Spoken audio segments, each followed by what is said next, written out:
Hello, everyone. Welcome to episode 279 of the Pulp Writer Show.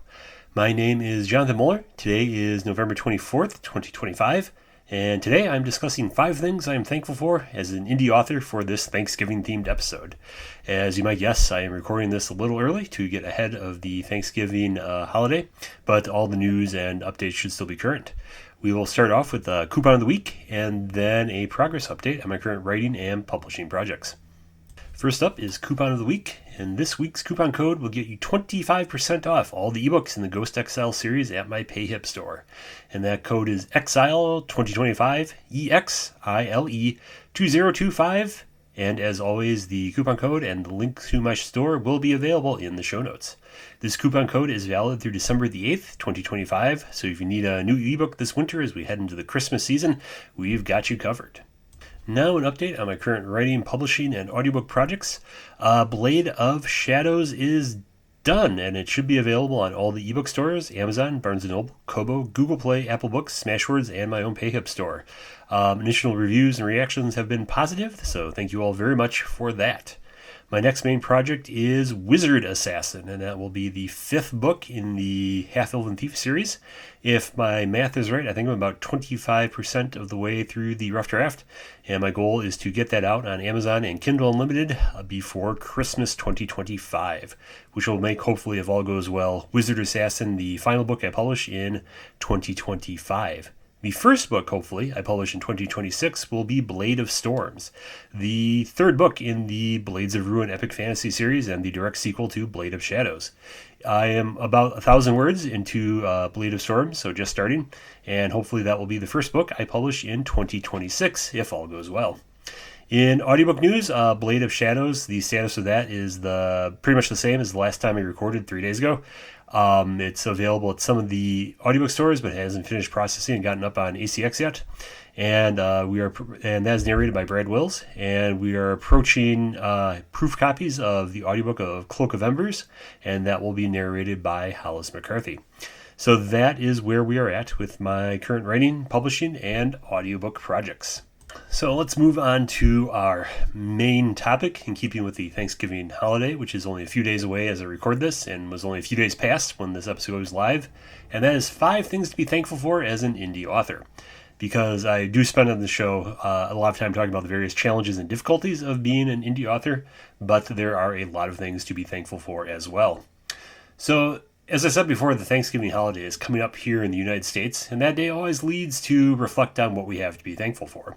And one of the things at the top of my list is my work as an indie author and publisher. Today, I'm going to talk about 5 things that I can be thankful for as an indie author and that other indie authors may be thankful for as well. Number 1, creative freedom. As I've talked about before on this podcast, the most immediate benefit to indie publishing is not having to make creative compromises in order to get published.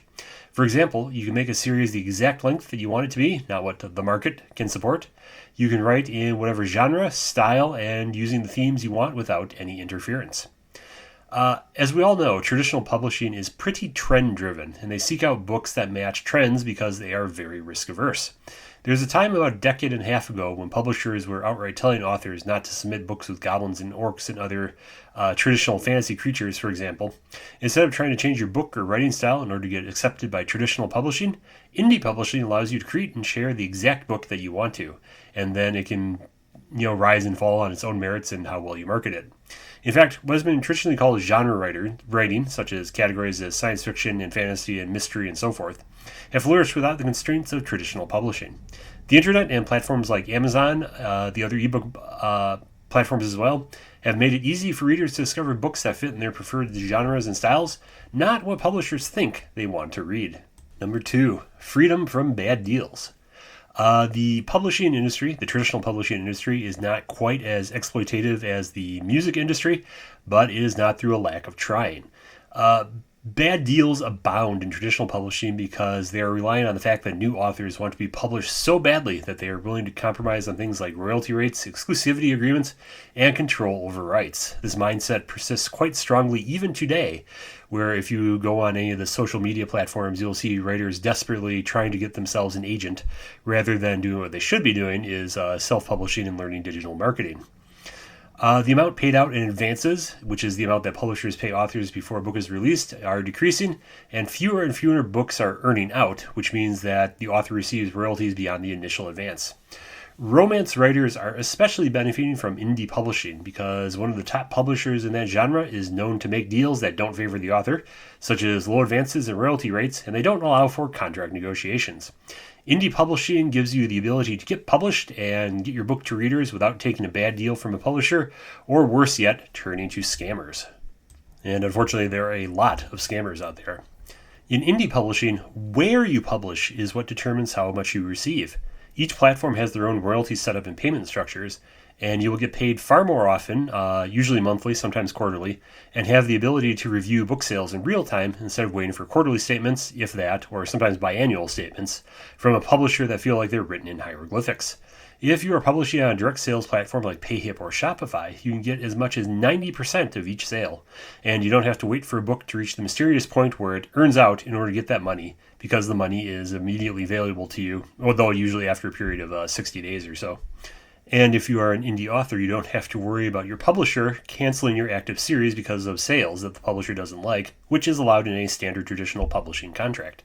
It's becoming increasingly common to have publishers do this, even when the next book in the series is ready for publication, or even scheduled for publication. Indie authors can always complete a series for their readers, which I've been able to do with Stealth and Spells Online most recently, for example. Number 3, write release at your own pace. There are no, or at the very least, very, very, very few traditional publishers that will let me have the frequent release schedule I currently have. For example, Blade of Flames came out in September, and then Blade of Shadows is coming out right now in the gap of only 2 months. Publishing still thinks in terms of seasonal releases, especially the fall and spring release seasons. The schedules for these releases are created far, far in advance and don't change all that much. In self-publishing, there is no one bumping your release to another season or telling you that you can't put out a book because a similar book is coming out at the same time. If you want to put out a book monthly like the pulp writers of old, you are completely free to do that, and I do that myself whenever possible, because I'm hoping there's less, about a month gap between Blade of Shadows and Wizard Assassin. Number 4, control over your online brand. Traditional publishers like their authors to have a strong social media presence and heavily favor authors with a large and pre-existing follower count. They even give pre-written social posts to their authors or require pre-approval from their team before posting on social media.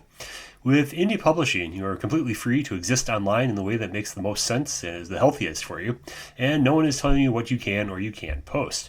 You can post as much as you want, or even forgo certain media platforms altogether, or as many of them as you want. For myself, I like to post about my hobbies like vintage video games, even though that's not a high engagement topic that the algorithm favors. There's no one telling me what I can post or trying to get me to increase my follower count as a condition of getting future contracts. And for me personally, the 5th and final thing to be thankful for that we'll discuss on this episode is the ability to make a living and hire others. And obviously, this is a big, big, big thing to be grateful for. I've been an indie author for 14 and a half years now, and a full-time one for over 9 years. And I was able to hire people to help me 2.5 years ago with many non-writing tasks, such as Amazon ads, podcast transcripts, bookkeeping, and so forth. I have also been able to hire narrators like Brad Wills, Hollis McCarthy, CJ McAllister, and Leanne Woodward to produce my audiobooks, since the majority of my audiobooks are self-funded by me. I don't have to rely on a team at a publisher that has been picked out for me, and I can choose my own team as an indie author, or I can do everything myself, which is what I really did for the first 11 years. Unlike a team at a traditional publisher that is spread too thin across an increasing number of authors, the team I hire is focused on making the best ebook or audiobook we can, and we're all on the same page.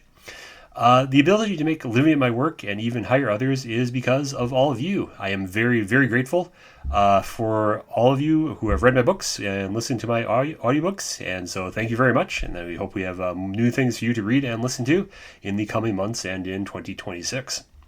In conclusion, there is a lot to be thankful for in the world of indie publishing. Although it is hard work, the benefits of being an indie author over a traditionally published one are significant, and I suspect they're only going to grow over time as the traditional publishing industry continues to consolidate into one or two few mega corporations. So, for Thanksgiving 2025, I'm grateful for all of my readers who allow me to be an indie author, and thank you once again for all of your support. So that's it for this week. Thank you for listening to The Pulp Writer Show. I hope you found the show useful. A reminder that you can listen to all the back episodes at https://thepulpwritershow.com. If you enjoyed the podcast, please leave a review at your podcasting platform of choice. Stay safe and stay healthy, and see you all next week.